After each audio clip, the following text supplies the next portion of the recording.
Hello，各位同學，你哋好啊！咁咧就呢條片咧就會係幫大家溫一溫我哋嚟緊嘅 unit test 啦，即係星期五 OK 嘅即係溫習嘅範圍啦咁樣。咁我哋咧其實就喺即係過往嗰幾個禮拜咧，主要係去學習我哋講香港嘅政制發展。咁其實香港政制發展咧喺成個香港嘅 modernisation 裏邊係屬於一半嘅啫，仲有另一半咧係講一啲嘅 economic 同埋 cultural development。咁但係嗰個咧就相對吹水嘢多嘅，就唔係咁困難。咁反而咧就 political development 咧相對地係會難少少，有啲 hard fact 要大家記。我哋之前咧就一直係用一個所謂嘅 trace and explain 嘅方法啦，OK 去簡單介紹翻就係話其實喺成個香港嘅政制發展裏邊咧，其實嗰5個階段係啲乜嘢？咁而我哋講第一樣嘢咧 Mr. Chiu 想提醒你哋就係話我就唔會逐個階段去講佢嘅內容㗎啦嚇。咁但係反而咧就係我哋講就係話，其實階段與階段之間嘅分界線咧就係 turning point。OK 就係佢嘅轉捩點或者我哋嘅分水嶺。咁所以你首先要去即係界定清楚其實佢嘅彼此唔同階段之間嘅分水嶺啲乜嘢。譬如舉個例啦，我哋講呢一個嘅British Colonial Rule 喺1900到1941到1941到1945咧，第一同第二個階段之間咁一定就係一個所謂嘅Japanese attack 或者 aggression 啦。And surrender of British government。OK， 咁呢個就係一個所謂嘅即係界定緊第一同第二個階段嘅 turning point 啦。咁而我哋講 Japanese occupation 第二階段同第三個階段45到67年嘅分水嶺喺邊度咧？就係我哋講嘅即係 withdrawal 或者係 end of WW2。就係我哋講第二次世界大戰嘅結束。咁而第二次世界大戰結束咧，其實亦都伴隨住全球嘅改籍嘅風潮啦咁樣。咁呢個就係其實分界緊第二同第三階段。咁第三同第四階段咧就好明顯一定係1967年嘅六七暴動啦。OK， 我哋講嘅六七事件啦，或者係六七暴動啦。OK， 好。咁而我哋講嘅喺第四同第五階段咧，嗰個分水嶺就在於就係中英聯合聲明 ，OK， 一個所謂嘅 Sino-British 嘅 Joint Declaration。OK， 好啦，嗱咁我哋講咧就分辨咗呢啲 turning point 之後咧，咁大致上我哋其實每一個你溫習嘅時候，每一個階段一定係會有佢嘅 major event tracing 啦，同埋佢背後嘅成因係啲乜嘢。咁個成因通常都係會從本身個 turning point 出發嘅 ，OK， 即係舉個例，譬如好似六七暴動啦嚇，第三同第四個階段嘅 turning point 就六七暴動或者六七事件。咁好多時我哋會界定第四個階段係一個進化版嘅一個改革開放，進化版嘅一個民主化嘅過程 ，extended scope of reform。咁好多時咧都係一個向好嘅發展出發嘅，而個 reform 嘅目標就希望係令到普遍嘅生活水準同埋生活水平可以提升。就係因為喺六七暴動之前咧，其實香港人嘅生活水平差，所以就令到係累積咗好多對港英政府嘅不滿。咁於是乎令到當時候嘅麥理浩啦嚇，即係港督啦嚇，就開始真係要大刀闊斧去諗一啲嘅民生惠及民生政策嘅一啲嘅社會改革啦咁樣。咁呢個其實解釋緊係第四個階段67到84年嘅香港盛世嘅一個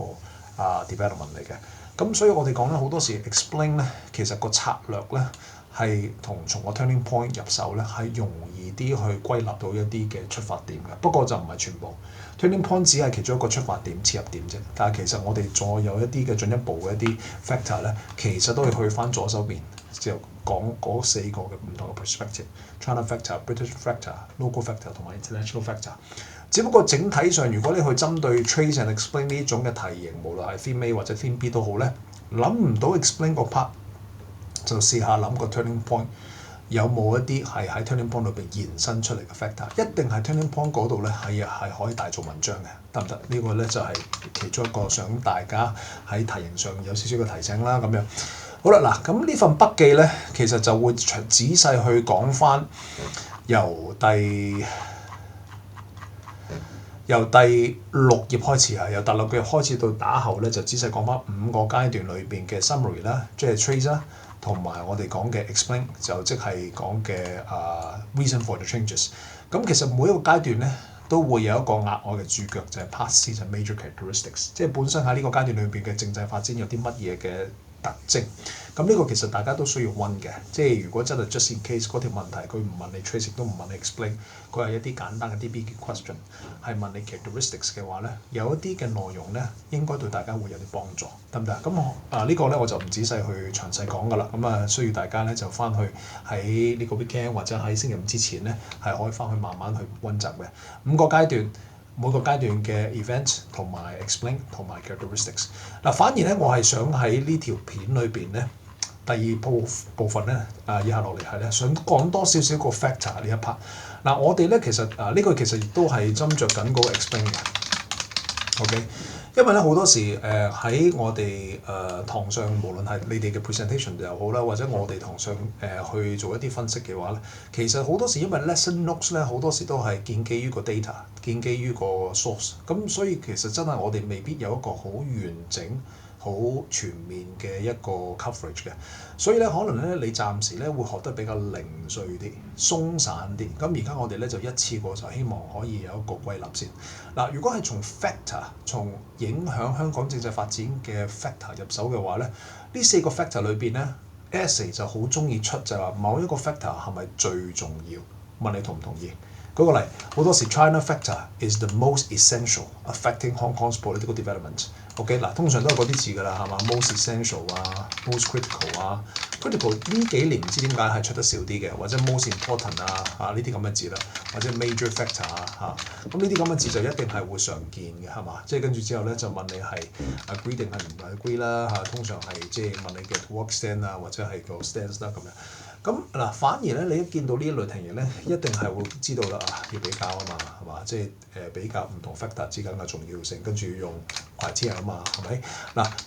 喺呢一 part 裏邊咧，溫習嘅時候咧，其實你都預咗公開考試咧，其中一個出題嘅趨勢都會係從呢方面入手嘅，都係會講比較，都係會講問你邊個 factor 最重要，諸如此類。不過咧，我純粹係喺溫習裏邊咧，我哋會見到其實呢4個 factor 裏邊咧。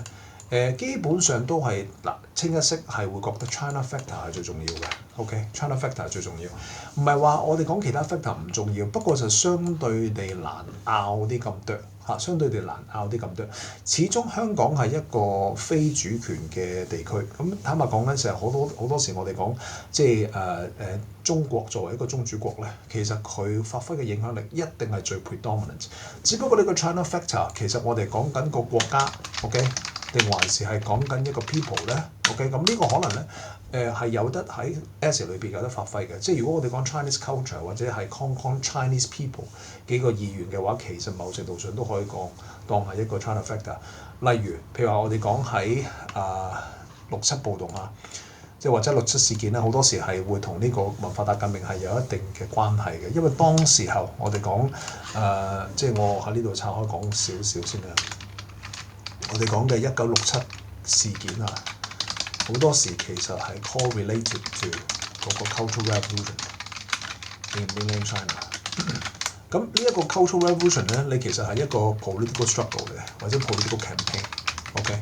咁而呢一個嘅 political campaign 咧，其實嗰個 trend 好多時或者個 influence 咧，其實係 extended to Hong Kong。咁所以喺咁嘅情況底下咧，呢個都可以當作一個 China factor。所以咧，你要記住就係話 China factor 咧，唔係淨係講 Chinese government as 一個 country 咁簡單，而係其實可以牽涉到政治嘅一個運動啦，甚至乎 Chinese 嘅communism 嘅 ideology 啦。OK， 或者係中國人都得嘅即係我哋講就係話好多時我哋講 migration，OK，migration of mainland Chinese， 即係尤其是係50-60年代大量嘅移民落嚟香港咧，其實都屬於係一個 China factor， 即係只不過你喺個 elaboration 要講得清楚。呢個 China factor 其實導致其實 local factor， 因為個 rise of population 其實就有少少係互相影響嘅，即係一體兩面。咁呢一樣嘢咧可能會有少少模糊，但係大部分無論係講文化大革命啦，講中國政府嘅意願啦。一國兩制咧，其實基本上都係講 China factor 居多。好啦，嗱咁其實咧呢4個 factor 裏邊咧，如果我哋當 China factor 佢嘅重要性係最高嘅時候咧，就一定會牽涉到比較嘅。嗱我哋先講講咧，其實就係話即係中國 factor 咧喺比較之前咧，其實China factor 有啲乜嘢係會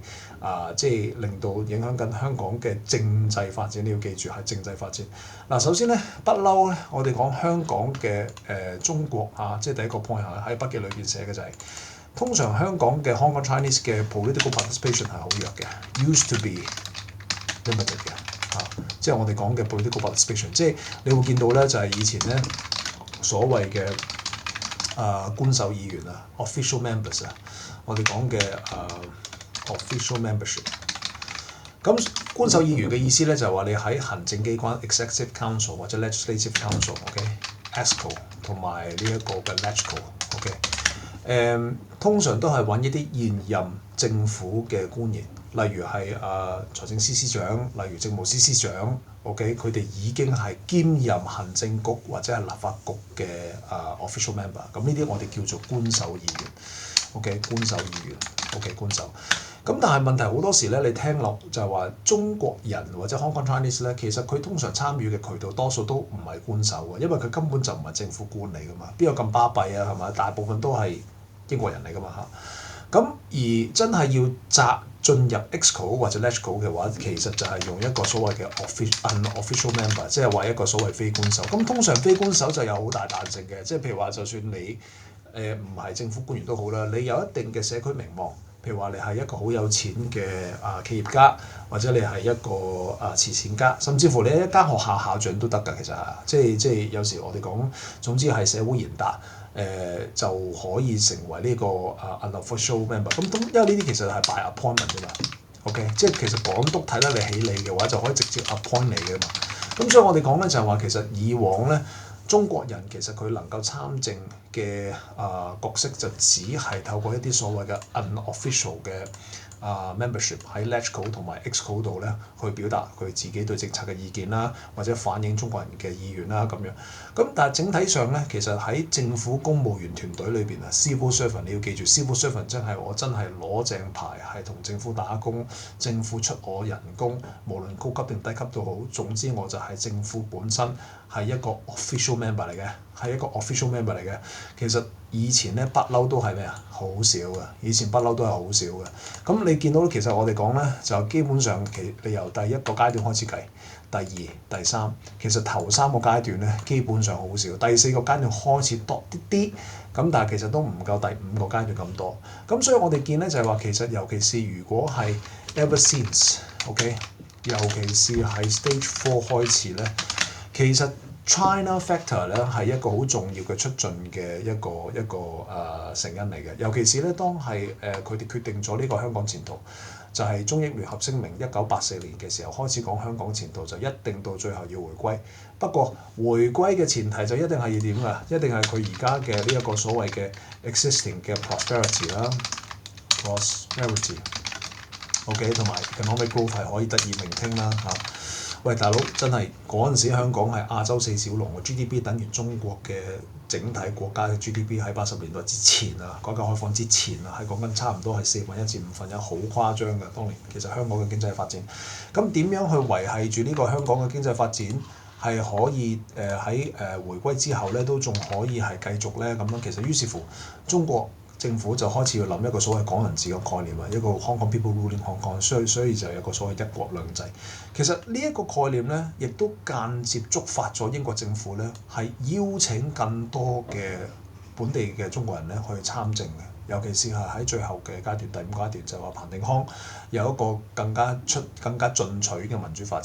過程。咁所以坦白講咧，其實中國政府咧喺令到香港嘅 civil service係 localize 本地化咧，其實佢扮演一個好重要角色。如果中國政府唔 declare 我要收翻香港，而同時佢亦都唔 declare 我要諗方法 keep 住而家嘅香港嘅經濟繁榮嘅時候咧，其實於是乎容許有呢個所謂嘅邀請香港人去管治翻香港，邀請香港人去administer 自己嘅 internal affairs 咧，其實我相信咧絕大部分嘅香港政制發展咧，其實都冇香港人份嘅。其實都冇香港中國人份嘅，咁呢個我哋講咧就喺個 accelerate localization of Chinese participant 或者 Chinese servant 嘅時候咧，中國嘅 factor 其實好關鍵。所以其實我哋講所謂 localization of civil servant 咧，其實言簡意賅，咪即係 increasing participation of Hong Kong Chinese in politics 嘛。其實就係就係一言以蔽之，就係講緊呢件事啫嘛，得唔得？咁所以呢個就係其中一個 China factor 點樣影響香港嘅 political development 啦。咁跟住之後咧就第二個 point 就係我哋講其實佢亦都係促進緊香港嘅民主進程嘅，尤其是係 in particular stage 5，OK。咁所以我哋講咧就係話亦都係因為即係我哋喺堂上面講啦，即係當決定咗香港冇得繼續被英國管治㗎啦，1997要回歸翻俾中國㗎啦。咁當時候英國政府咧先叫做係即係進取地去推行所謂民主化啦。其實1984年之前根本就冇任何嘅民主，根本就冇任何嘅選舉權利。咁所以好多時有一啲嘅錯誤嘅了解就係話香港人亂直會覺得以前咧喺英國統治嘅時候咧會有選舉權，根本係一個好大嘅誤解嚟嘅。係因為1984年決定咗香港前途之後，其實即係喺最後第5個階段裏邊咧，先會有個所謂嘅幾 progressive 嘅 democratization。OK， 咁於是乎我哋就講 democratization 係啦 ，station 係啦。咁所以我哋堂上都講啦，到底英國政府嘅用意佢 intention 係乜嘢咧？咁呢個我哋可以 unit test 之前之後咧會再解釋嘅咁樣。咁呢個可以我哋容下不表先。咁但係的確咧就係其實呢一個中國原因咧，中國因素咧，其實都間接促進咗令到英國政府係要推行所謂嘅民主化路程。坦白講，如果係中國政府佢唔企硬要收翻香港嘅話咧，同樣個 democratization 咧，其實都未必會真係 actualize 嘅，好老實講。咁所以咧，你亦都可以睇翻喺個筆記裏邊，佢點樣去演繹其實 China factor 導致一個所謂嘅即係establishment of representative government 啦。representative government 嘅意思即係咧，我哋講 increasing 嗰個 public 嘅 representativeness 嚇。即係多咗好多我哋講香港嘅精英、華人嘅精英咧去參政啊 ，OK？ 咁其實頭先講到英國政府嘅意向或者 intention 咧，雖然我哋想容下不表，不過其實呢一個筆記都有講多少少嘅，就 prevent Hong Kong from falling under autocratic Chinese rule after the handover。你要記住，其實當時候咧喺80年代都仲係有一個好 typical 嘅冷戰思維，只不過相對地係冇咁緊張，個 tension 冇咁強啫。但係英國作為一個所謂嘅資本主義陣營好重要國家之一咧，其實佢哋都會係有一個嘅擔心，就係香港如果係回歸咗之後，就會好快就落入咗所謂 autocratic rules of China 啦。咁於是乎就希望係透過一個民主化嘅直情咧，係做一啲嘅所謂抵抗嚇。咁呢個我哋可以之後再慢慢去再仔細去傾，就係到底其實英國政府喺成個嘅民主化過程裏邊，其實佢嘅用意向係點樣樣咧？咁樣好啦嗱，咁言簡意賅就係我哋講翻其實喺呢個中國嘅 factor China factor 喺香港嘅政制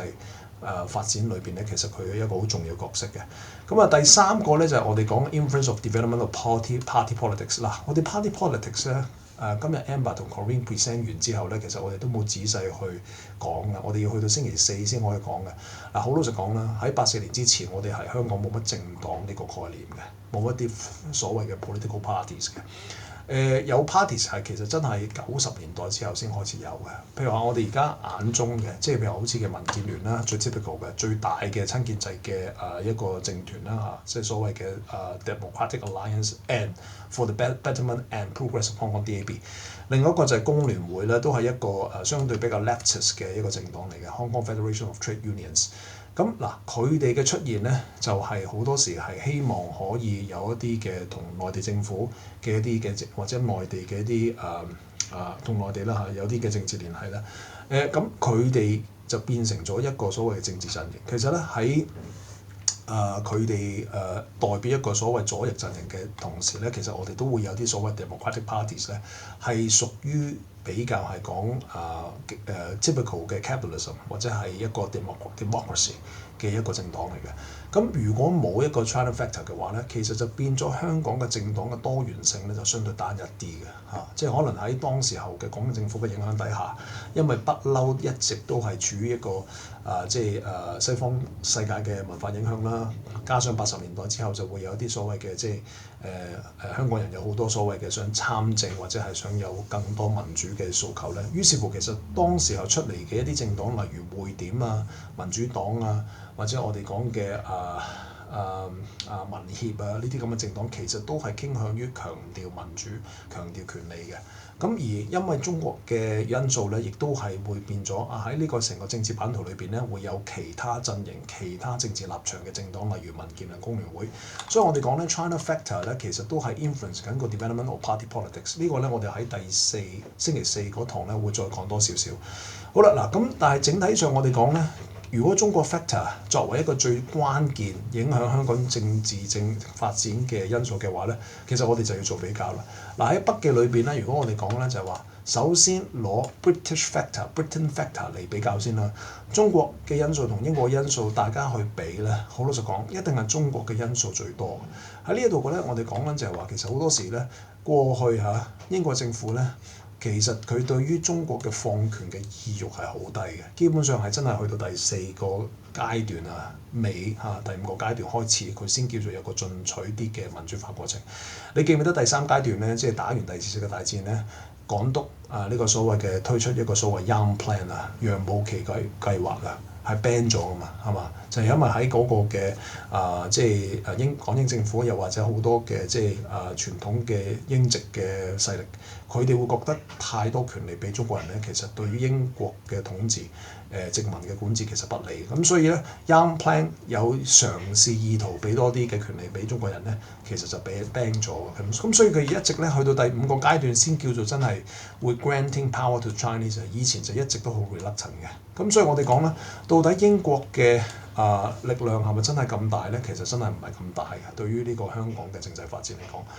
咁而我哋講 as a result there were no re-election for Letchko 啦。However, with the scheduled handover of Hong Kong to China, British government pushed forward the reforms to Hong Kong political system。其實基本上英國政府頭先我哋提過，佢喺最後階段喺84年之後推出一個更加進取嘅民主化，其實基本上都係因為知道咗香港97年要回歸啦，所以佢哋就想爭取時間呢10幾年咧就推行呢個民主化。如果佢根本冇回歸呢個規劃嘅話咧，基本上可能到而家即係可能港英政府都唔會俾一啲所謂選舉權或者係一啲參政嘅機會俾中國人嘅。咁所以呢個我哋講咧，其實中國去決定收回香港呢個 factor 咧，其實係間接促進咗英國嘅政治部署。咁所以呢個就係 China factor， 其實係大過 British factor， 因為 China factor 其實係個 root cause 嚟嘅。好啦，第二個咧就係 China factor 比 local factor 更加重要喎。咁咩意思咧？就係好多時我哋講所謂嘅Hong Kong people ruling Hong Kong 嗰陣時講呢個概念，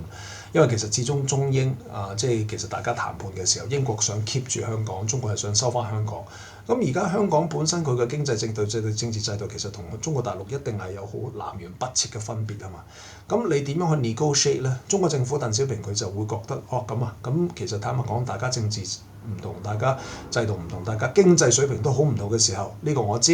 咁咪俾香港人管治翻自己香港咯。我唔會管治佢哋嘅，我哋只係 keep 住個主權啫，所謂嘅 sovereignty， 但我哋就唔會係 keep 佢嘅 administrative power， 即係所謂治權。不過咧，當然啦。軍事同外交呢個一定係我話事，但係你話真係地區嘅經濟事務內部事務甚至乎一啲司法事務，一定程度上其實都係俾香港人管治。Why not？ 係嘛？喺鄧小平角度，喺中國政府角度嚟講，其實冇所謂㗎。呢個咪俾翻自己香港去料理翻自己嘅情況咯。咁所以呢個就 principle of Hong Kong people ruling of Hong Kong。其實呢個都係一個談判嘅方法，去説服英國就係話嗱，我真係要收翻香港。而我亦都唔係盲目地話收就收嘅，我亦都會明白去照顧或者係去理解香港實際上嘅需要，同埋同中國政府同中國內地嘅生活情況嘅不同，所以我哋可以試下用一國兩制。咁所以呢一個 factor 其實亦都係中國政府提出嘅時候咧，佢一定係會比呢個 local factor 更加重要，因為我哋好多時咧，英國尤其是喺最後推行呢個民主化進程，好多時其中一個 factor 中意解釋就係話因為香港人要啊嘛。因為 demand of Hong Kong people 啊嘛。嗱，你要記住就係話香港人政府未必一定要俾嘅，所以其實大前提咧，其實最關鍵嘅 deciding factor 咧，都係講緊中國政府嘅決定同埋中國政府嘅意向 ，OK，intention and decision of Chinese government。OK， 咁啊呢個就係一個其中一個少少嘅一個注腳啦咁樣。China factor 係點樣又可以比呢個嘅 international factor 或者 foreign factor 嘅影響更加大咧咁樣？咁呢個咧就會有兩個層次去講嘅。第一個層次咧就係話當時候喺第三階段之後嘅所謂嘅非殖化 decolonization。嗱 decolonization 咧就不嬲都有㗎啦。不過咧呢個純粹係一個即係如果係誒一個所謂嘅影響嘅程度啊 ，in terms of influencing scale 咧，其實就相對比較 limited 嘅。你要記住就係話 decolonization 咧，英國政府咧作為一個全球最大嘅殖民者咧，佢其實係管理緊有好多一啲國家級嘅殖民地嘅嚇，譬如話印度已經係一個國家啦，馬來西亞已經係一個國家啦，係嘛？非洲、美洲、澳洲其實有好多所謂嘅即係前英國殖民地嘅時候咧。講真，香港只係一個彈丸之地，雖然佢有經濟收益，但佢點都係一個城市嚟嘅啫。如果相比於國家嚟講咧，好老實講，其實佢嗰個實際嘅影響個 scope 其實係好細。咁所以你話其實 international factor 一個所謂 decolonization 係咪真係咁足以比中國 factor更加重要地去影響香港嘅政制發展咧？就似乎唔係咁係啦，係嘛？尤其是我哋講67年咧，六七暴動咧，其實坦白講係比係呢個內地當時候67年嘅同一個時間發生嘅文化大革命所影響嘅，係一個左翼運動嚟嘅。咁坦白講，如果你真係俾呢個所謂 decolonization 影響你咧，其實係應該係講緊一啲所謂嘅 independence 一啲ask for 一個獨立啊，其實又好似當時候嘅左翼暴動咧，就冇講所謂嘅即係一個獨立嘅喎，係純粹係一個反港英思潮嘅一個嘅運動嚟嘅。咁所以呢個咧其實似乎係受呢個 cultural revolution 影響多過真係 decolonization。好啦，咁所以我哋講咧就係話 China factor 比呢個 international factor 或者係 foreign factor 重要咧，都係可以解釋到中國作為一個更加重要嘅因素影響呢個香港政制發展。好啦，咁大致上咧，其實呢條片咧就講到係咁多啦。咁基本上咧就係喺温習嘅時候咧，除咗係要温我哋講5個階段裏邊唔同階段嘅 trace and explain 之外咧，咁其實大家記住咧，就喺 explain 嗰 part 咧就盡量係一定要用翻4個 factor 4個嘅 lenses 去解釋。咁呢個應該係最理想嘅，好嘛？唔該晒 ，thank you。